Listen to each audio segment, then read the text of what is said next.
Welcome to the Write Your Book in a Flash podcast with Dan and Janal. You'll learn how successful people just like you have grown their businesses, expanded their influence, and made more money by writing a book. On each episode, you'll learn the inside secrets to help you create a book that can serve as a powerful marketing tool to skyrocket your business. I'm your host, Dan Janal. I help thought leaders, business executives, and entrepreneurs write their books. To find out more, go to writeyourbookinaflash.com. Welcome, everyone. I'm delighted to welcome my guest, Robbie Baxter. How are you, Robbie? Good, Dan. It's great to see you. Great seeing you again. We've known each other through many iterations over the years, and I'm so delighted to welcome you to talk about your new book, which is just launching. Why don't you tell us about what you do and who your book is for?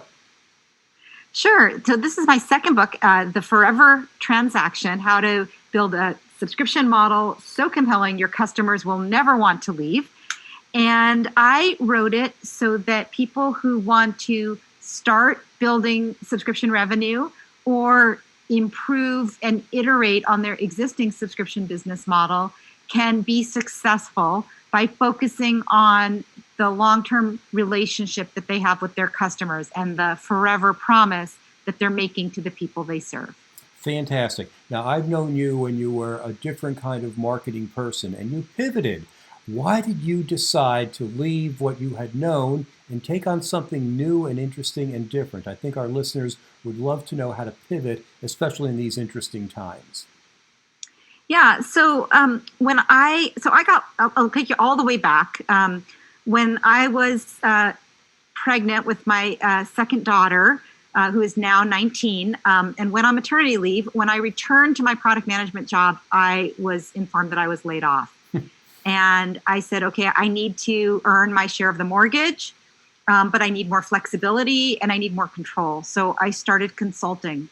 And within just a few months of consulting, I found Alan Weiss, who we both know, subject matter expert on consulting, independent consulting. And he said, you really have to have an area of expertise. You have to write a book. So I'm thinking, what can I write a book on? What is a topic that I can really go deep on, that I can find interesting enough to stick with for a long time, but also narrow enough that I could credibly be a differentiated expert on it? And my fifth client was Netflix, just serendipitous that Netflix happened to be that client. And I loved their business model. I loved 3 DVDs out at a time for a fixed price, always have something to watch. And I loved recurring revenue. And I started seeing how the different pieces of their business model, that each piece was a little bit different than other kinds of organizations that I'd worked with. And as I was falling in love with Netflix, everybody else was. And people started asking me, hey, can I work with you? I heard you worked with Netflix. I want to do something like Netflix. And so gradually over time, I kind of doubled down on this space of membership models, subscription pricing, premium services. And it took me 10 years from that time, from working with Netflix, before I actually decided to write the book and really be committed to being a subject matter expert on this space. And why did you decide on that? I mean, what turned you on about that whole idea? By the way, I love recurring revenue. I've done PR leads for 20 years now, and I've had money coming in every single day for 20 years, and you can't beat it. Well, it's funny that you say that, because when I, after I'd worked with Netflix and some other companies, I was getting all these requests, especially here in Silicon Valley, for marketing and strategy help around their subscription model. But when I would talk to other people and explain what I was doing and how it might be relevant, people didn't see it. And that's why I wrote the first book, was to say, look, recurring revenue is a pretty great thing. And by the way, almost any business can enjoy the benefits of recurring revenue, but you have to think about it holistically, and here's how. So that's what I wrote in The Membership Economy, was kind of that was like my opportunity to explain what I was seeing that other people, for whatever reason, weren't seeing. And it was a topic that I found endlessly interesting. I kept thinking, it works for SaaS, but does it work for newspapers? Like, they've been doing subscription for a long time. Can I teach them something? Oh, maybe I can. What about associations? Oh, that's interesting. What about retailers? Does this fit with loyalty programs? Yeah, it does. They all come back to this same concept. And so I felt like I had enough kind of intellectual content there that it could justify a focus for a long period of time. So you really had to educate many different parts of the industry on a new concept. It wasn't really a new concept, but they didn't see it, even though it was right in front of them, even though people like me were doing this in our own little way, and Netflix was doing it in their own big way. There were other people who couldn't see the subscription model, even though others were benefiting from them. Right. They didn't see the pattern. They saw these discrete things like, yeah, there's Netflix, and there's PR leads, and there's my newspaper, and my gym, but they didn't see the shared attributes of each, and they didn't see how it could apply to them. Right. So that was why I wrote the membership economy. 5 years later, everybody wants to do subscription revenue. I don't have to explain why it's so good anymore and why, people like you have been enjoying it for such a long time. Now people are finally understanding the power of recurring revenue and the power of having loyal customers that pay you on a regular basis because you provide ongoing value to them. Exactly. Now, this opens up a whole big idea. Because prospects come to me and they say, I have this great idea to do, and then fill in the blank. And it's something that no one has ever heard of before, and they're zealots about it. And I tell them, well, how much money do you have to spend to educate the world about this? In fact, when I was doing high-tech PR, we got tons of software clients like that who had pie-in-the-sky dreams and ideas and no money to fund it. So you educated many different vertical markets. Tell us, how do you become a proselytizer or an evangelist for a new concept? And how do you turn that into a book that's believable, that people can easily adopt? Because they did. You did the work. Mm-hmm. How can other people do that same kind of work? Well, I think what I did was I focused on the early adopters, and I knew that I didn't have the resources as one person with limited kind of budget to educate the whole world. So I started with, software as a service and consumer software that was in my local geography. It was in my network, and I worked there. And then I kept kind of writing and kind of putting little bits out to see if it was validated in other markets. And, you had asked about writing the book. When I was seeing wow, there's a pattern between my clients in news and my clients in associations and my clients in software, I said, okay, I'm going to write this down. And then when somebody's interested in talking to me, I'm going to give them the book and see if they see what I'm seeing. Kind of like a 1-pound business card to share my point of view. And then once they read it, if they liked that, then they could come and say they wanted to work with me. But I wouldn't have to do the heavy lifting of trying to find these people and explain it to them. Fantastic. How else did you use the book in marketing to get new clients? So first of all, just writing the book got me new clients. So something that I would advise people to think about when they're writing a book is just the process of saying, I'm writing a book, opens up doors. So it gives you the opportunity to interview people that you're interested in and learn from them. And in some cases, that might lead organically to work or to a really deep relationship that becomes a referral source. So as an example, I did a cold outreach to Pandora, the music company, because I wanted to feature them in the book. And I was able to interview the CEO and founder of Pandora. I was, you could have knocked me over with a feather that, he was willing to talk to me, but because I was writing a book. So that's been helpful. Also, in my book, I wrote about a lot of the software, the underlying software for my space. So these are like the vendors that sell to my clients. So I built a community of other people that were reaching out to this very specific group. And so we all knew that if somebody was talking to them, they might be interested in what I do and vice versa. So finding your network was something that I was able to do through the book by, again, reaching out to the vendors that supported subscriptions and memberships. I have, as an author, I was able to be a LinkedIn instructor. I was invited to be a LinkedIn instructor. That opened up a bunch of doors as well. So I sort of feel like writing the book opened up a lot of doors that I didn't even know were closed. I didn't know the doors were there. And suddenly they just opened. Another one was speaking. Once I wrote the book, a lot of people started to invite me to speak at conferences, which led to more client work. I still, the book has sold. I've been lucky because the timing was very good with subscriptions. The book has sold, both books have actually sold pretty well, but I still give away a lot of books as well as a way of getting to know somebody and giving them a chance to get to know my point of view. Great. Why did you decide to write the second book, and how does it differ from the first book? So we have the evangelical book. What follows the evangelical book? The playbook. The playbook follows the evangelical book. So the first book was, hey, the membership economy, it's a thing. It's really great. It could be great for you. Here's what it can do for you, and here's how to do it. And 5 years later, people, they get it. And so now the next question is when I meet people is, yeah, I understand subscription. I understand membership. We tried it once. It didn't work. Or we're doing it, but we have this problem. We have a leaky bucket. Our customers are leaving us.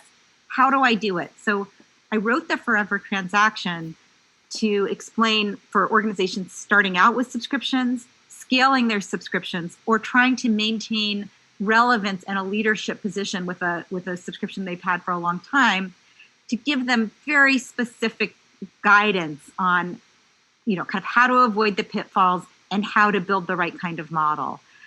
The other reason, though, since this is really a conversation for authors and wannabe authors, the other reason that I wrote the Forever Transaction after my first book is that just the process of writing the book made me smarter. It forced me to ask and answer questions that had been kind of floating just out of my reach for months or years. And it allowed me to really pin down some of the ideas and frameworks that could be really powerful for the people that I served.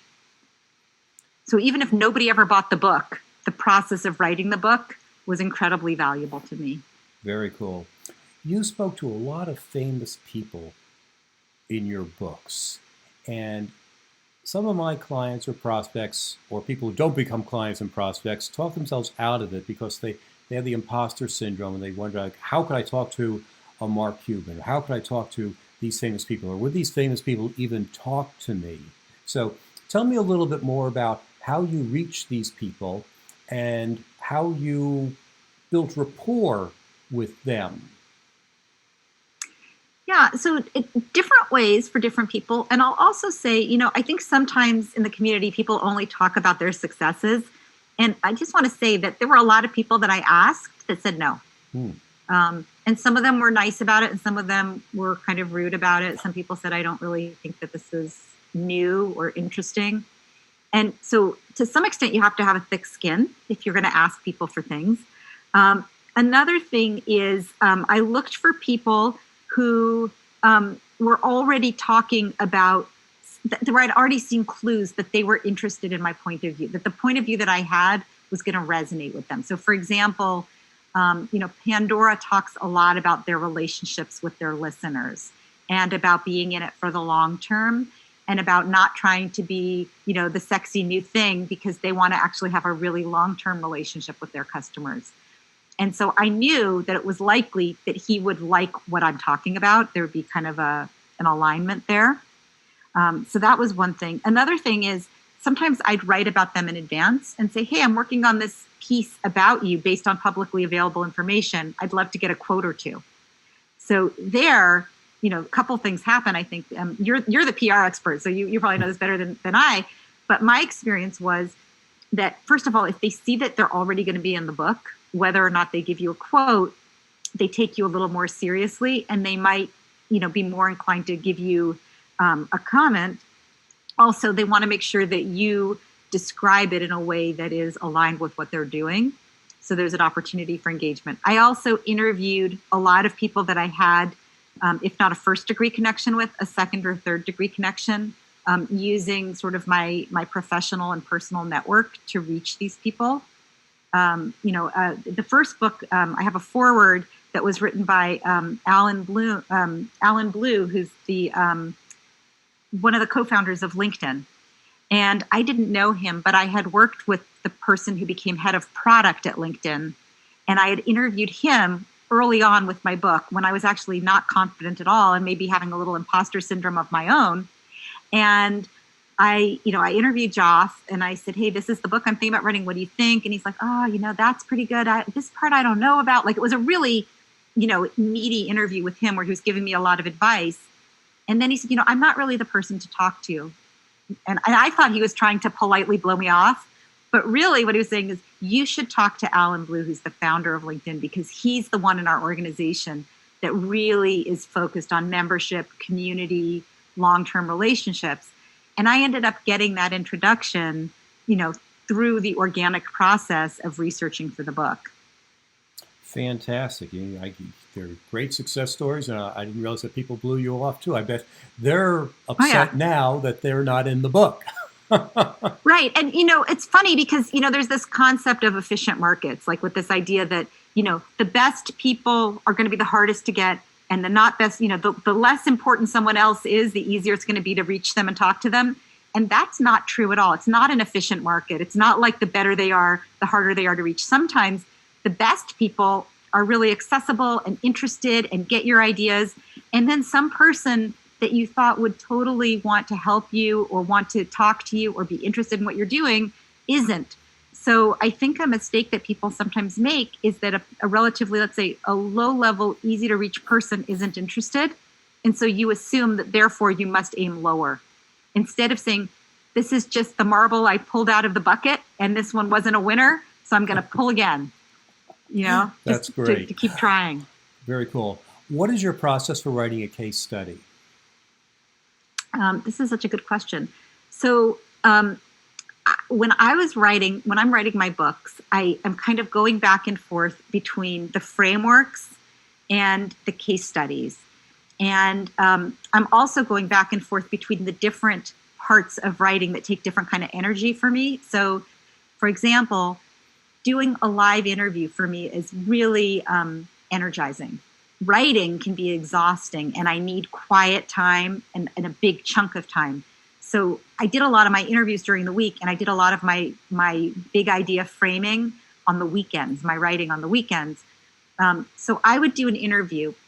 In the beginning, I would do the interviews just when I had time or when I wanted to, so that I could get ideas and be inspired and feel good.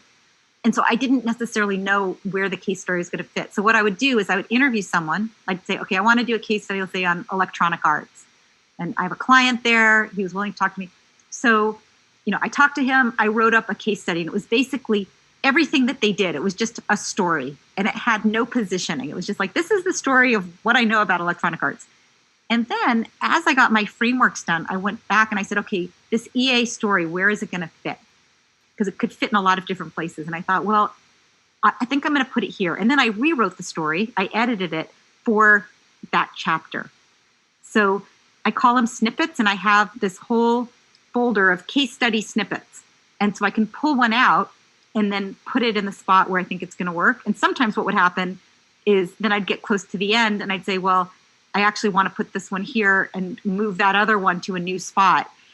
So there's kind of a little horse trading there.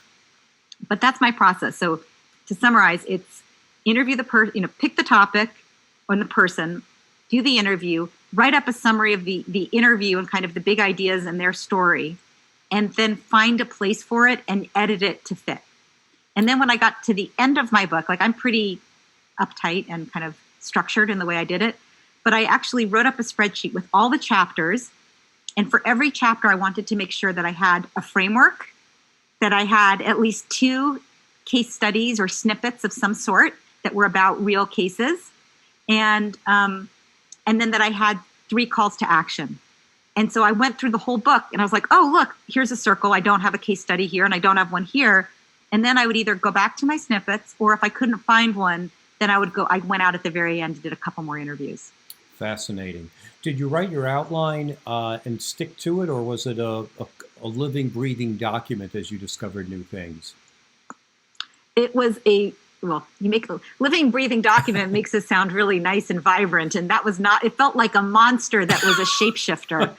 Like I'd be like, oh, wait, I had 10 chapters, but now I'm on chapter 5 and I have nothing left to say. I've written myself into a corner, which happened with my first book where I had my 10 chapter outline. I got to chapter 5 and I literally had nothing else to say. Like I felt like I touched on everything, and the other chapters now seemed hollow and shallow. And so I had to rip it apart and start over. So what I did for the second book is I actually spent a lot of time working on an outline, which I submitted, and that's how I got my book sold. Because you sell the book with the business, with the business plan for it. So I sold it through the outline, and then I went back and I said, okay, I might have to change this completely. And I did have to change it completely. It's a completely different outline than what I submitted. And it's painful. It's painful to rip the book apart and say, this outline's not working for me. Did the publisher have any comments about that? Did they say, you promised us this book and you gave us this book? Or were they said, you're the expert, we'll go with the flow? Well, so the first time I was actually terrified because we signed the contract, I think December 31st of 2013. And the book was due September 1st. And I sent them 2 or 3 chapters early on, but they hadn't seen anything. And I was really afraid that they were going to reject the manuscript because it was so different. And I sent a note and I said, hey, I'm really worried. Can you take a peek? And she was like, no, this looks great. And what they said is you submitted a good book. It's on the same topic. The organization's a little different, but it works really well. And so the second book I did with the same publisher, in part because they were so easy to work with. And I knew that she would be flexible if the book held together and was on topic. Fantastic. Funny story. I wrote one of the first books about voice recognition technology in business in 1999. And I hit that wall just like you did. I wrote about 100 pages, and there was nothing more to write about because no one was using voice recognition technology in 1999. And I'd spoken to all the analysts and everyone I could possibly think of. And I called my editor. I said, I just can't write anymore. There's nothing here. I'll give you your advance back. And she said, no, you have to finish this book. And that's when I realized something important about the publishing industry, at least back then. It was that acquisition editors were graded on how many books they signed and brought in. And they had to have a very good completion ratio. Otherwise, they weren't considered a very good acquisition editor. So she forced me to finish the book, which was a good thing. It was good to have on my resume. Yeah. But it was hard. So I feel for you. Yeah. But I think the advice to people who are thinking about writing a book is that sometimes the process of writing the book tells you what the real story should be. Mm-hmm. And, I'm interested now in what you did when you got to page 100 and realized, well, I owe them another, 172 pages or another 72 pages. I imagine it was a slightly different book than you had sold, but I'm guessing that those other 72 pages were really interesting as well. Yeah, when you dig deep, you have to dig deep. So when you're running a marathon, I guess you find that extra reserves. Robbie, this has been a tremendously wonderful, interesting interview. Why don't you remind us again about who your typical client is so they can get in touch with you and where they can find more information about you? Thanks. RobbieKellmanBaxter.com. And if you go to RobbieKellmanBaxter.com/audience, the word audience at the end, you can get some goodies from me, Chapter 8 of The Forever Transaction. You can get my membership manifesto, and you can get some cool slides that are process visuals about what we've been talking about. My usual client is an organization that's trying to successfully build subscription revenue of any size and in any industry. And that's pretty much it. Thank you, Robbie. And thanks to everyone for listening to the Write Your Book in a Flash podcast with Dan Janal, the only podcast that shows you exactly how people just like you have built their businesses by writing a book. If you'd like to write your book but don't know where to start, you can find great information at writeyourbookinaflash.com. Thanks again for listening. We'll be back next week with another insightful interview to help you become a top business leader.